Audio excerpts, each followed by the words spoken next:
ces jours-là, Moïse était berger du troupeau de son beau-père Jéthro, prêtre de Madian. Il mena le troupeau au-delà du désert et parvint à la montagne de Dieu, à l'Horeb. L'ange du Seigneur lui apparut dans la flamme d'un buisson en feu. Moïse regarda. Le buisson brûlait sans se consumer. Moïse se dit alors : « Je vais faire un détour pour voir cette chose extraordinaire. Pourquoi le buisson ne se consume-t-il pas ?» Le Seigneur vit qu'il avait fait un détour pour voir, et Dieu l'appela du milieu du buisson. « Moïse, Moïse !» Il dit : « Me voici. » Dieu dit alors : « N'approche pas d'ici. Retire les sandales de tes pieds, car le lieu où tu te tiens est une terre sainte. » Et il déclara : « Je suis le Dieu de ton père, le Dieu d'Abraham, le Dieu d'Isaac, le Dieu de Jacob. » Moïse se voila le visage, car il craignait de porter son regard sur Dieu. Le Seigneur dit : « Maintenant, le cri des fils d'Israël est parvenu jusqu'à moi, et j'ai vu l'oppression que leur font subir les Égyptiens. Maintenant donc, va, je t'envoie chez Pharaon. Tu feras sortir d'Égypte mon peuple, les fils d'Israël. » Moïse dit à Dieu : « Qui suis-je pour aller trouver Pharaon et pour faire sortir d'Égypte les fils d'Israël ?» Dieu lui répondit : « Je suis avec toi, et tel est le signe que c'est moi qui t'ai envoyé. Quand tu auras fait sortir d'Égypte mon peuple, vous rendrez un culte à Dieu sur cette montagne. »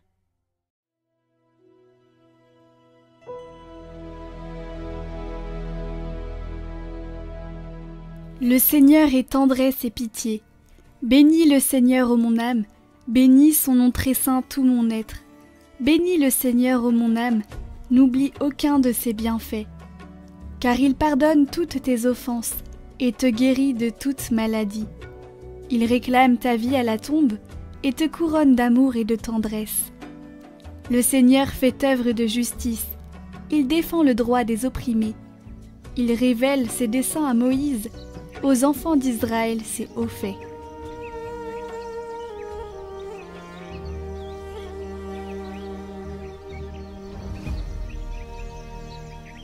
Évangile de Jésus-Christ selon saint Matthieu. En ce temps-là, Jésus prit la parole et dit : « Père, Seigneur du ciel et de la terre, je proclame ta louange. Ce que tu as caché aux sages et aux savants, tu l'as révélé aux tout-petits. Oui, Père, tu l'as voulu ainsi dans ta bienveillance. Tout m'a été remis par mon Père. Personne ne connaît le Fils sinon le Père, et personne ne connaît le Père sinon le Fils, et celui à qui le Fils veut le révéler. »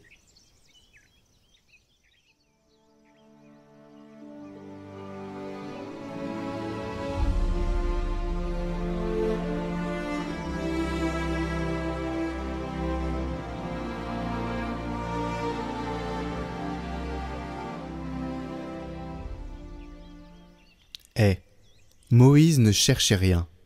Il gardait le troupeau de son beau-père, avec l'âme occupée par le quotidien, comme tant d'entre nous. Et pourtant, c'est dans ce désert aride, loin des tempêtes et des prêtres, que Dieu l'appelle, à travers un feu qui brûle sans consumer. Un feu qui brûle sans consumer. Il fallait s'arrêter, faire un détour, regarder autrement. Voilà la première leçon. Dieu se laisse trouver par ceux qui s'écartent un instant de leur plan pour scruter un mystère. Fascinant. Le buisson ardent ne s'impose pas, il attire doucement. Il faut lever les yeux pour voir, puis ôter ses sandales, c'est-à-dire quitter ce qui nous endurcit ou nous protège faussement, pour reconnaître ce lieu est saint. Et alors parle Dieu, non pas à l'homme parfait, mais à l'homme qui dit simplement « Me voici ». Ce Dieu-là est le même que celui du Christ, qui ne se dévoile pas aux savants mais aux petits, qui n'impose pas sa gloire mais la révèle dans la tendresse.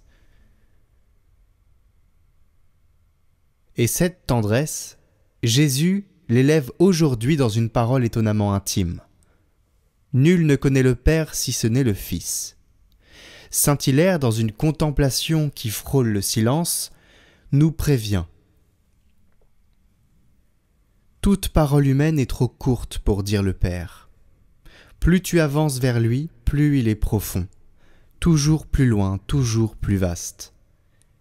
Le Fils seul peut nous y conduire, non par une science de tête, mais par une communion de vie. Ce n'est donc pas la force du langage qui nous introduit à Dieu, mais l'accueil humble du Fils qui se donne et qui nous dit « Viens, je te révélerai ce que ton cœur cherche depuis toujours. » Le Père n'est pas une idée à comprendre, mais une présence à accueillir. Voilà le secret du feu du buisson, voilà le sens du silence de Marie et du cri de louange du Christ. Dieu se cache pour être désiré et se donne à ceux qui se laissent aimer. Et voici que l'Évangile se prolonge aujourd'hui dans le silence de Notre-Dame du Mont Carmel. Marie, comme Moïse, a vu le feu sans se brûler, le feu de l'Esprit en elle, la flamme de Dieu dans sa chair. Elle est la femme du silence, du regard intérieur, de l'écoute radicale. Elle n'est pas revendiquée, elle n'est pas criée sur les places, elle s'est laissée habiter. Et de son oui est née la plus haute révélation du Père. Le Carmel nous apprend cette voie cachée, celle de la contemplation au cœur du monde. Il ne s'agit pas de fuir les combats, mais de se tenir en Dieu comme Marie, comme Moïse, pour entendre sa voix avant d'agir. Car c'est dans le feu silencieux que l'on trouve le courage de se lever, ce feu du buisson ardent. Le courage aussi d'aimer et de libérer. En ce jour, honorons Notre-Dame du Mont-Carmel, qu'elle nous apprenne à discerner le buisson dans nos déserts et à répondre pauvre, mais confiant, « Me voici ». Alors, chers amis, il est temps de se décaler.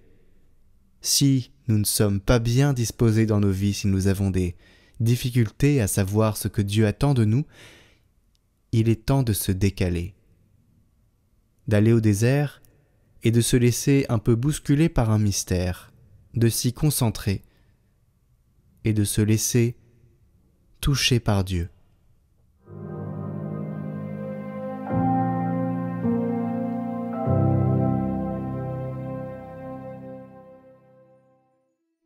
Aujourd'hui, nous fêtons la bienheureuse Vierge Marie du Mont Carmel. Au sommet du Mont Carmel, en Terre Sainte, des ermites vivaient face à l'horizon, attendant le retour du Christ, sous le regard de Marie.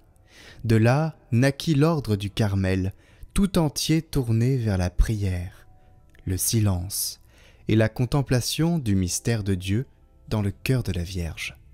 Un jour, Marie apparaît à Saint-Simon-Stock, un supérieur carme en Angleterre. Elle lui remet un scapulaire en disant « Voici le signe du salut. Celui qui mourra en le portant ne souffrira pas le feu éternel. » Depuis, ce scapulaire est un vêtement d'alliance. Il nous rappelle que Marie veille, qu'elle protège, qu'elle conduit à Jésus. Aujourd'hui, confions-lui notre salut et celui de tous ceux que nous aimons. Accorde à tes serviteurs, Seigneur, d'être toujours protégés par la bienheureuse Vierge Marie. Qu'en nous confiant à sa garde, nous soyons délivrés de tous les dangers et parvenions avec joie à la montagne véritable, le Christ. Notre-Dame du Mont Carmel, priez pour nous.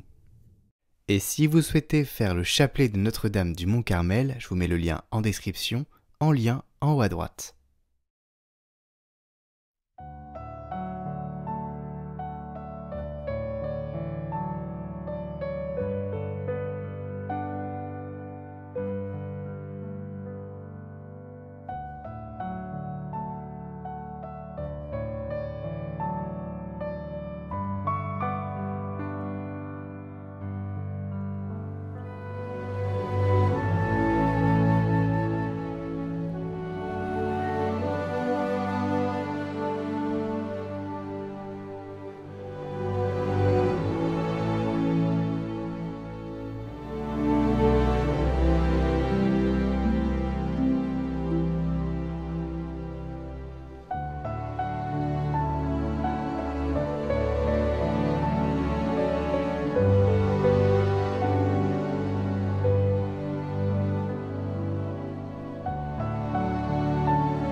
Chantez avec moi le Seigneur, célébrez-le sans fin.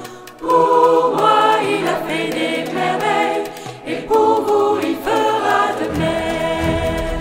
Chantez avec moi le Seigneur, célébrez-le sans fin. Pour moi il a fait des merveilles, et pour vous il fera de même. Il a posé les yeux sur moi malgré ma petitesse. Il m'a comblé de ses bienfaits, en lui mon cœur exulte. Chantez avec moi le Seigneur, célébrez-le sans fin. Pour moi il a fait des merveilles, et pour vous il fera de même. L'amour de Dieu est à jamais sur tous ceux qui le craignent. Son nom est saint et glorieux, il a fait des merveilles. Chantez avec moi le Seigneur, célébrez-le sans fin. Pour moi il a fait des merveilles, et pour vous il fera de même. Déployant son bras tout-puissant, il disperse les riches. Aux pauvres il donne à pleine main à tous ceux qui le cherchent. Chantez avec moi le Seigneur, célébrez-le sans fin. Pour moi il a fait des merveilles, et pour vous il fera de même.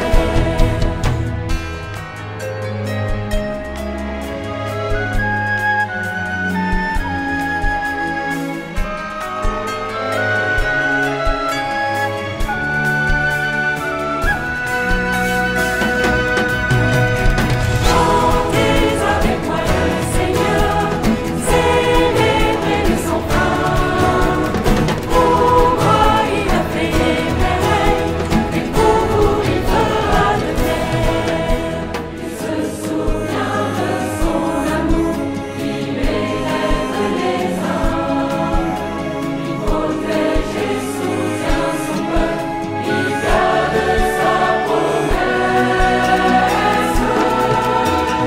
Chantez avec moi le Seigneur, célébrez-le sans fin. Pour moi il a fait des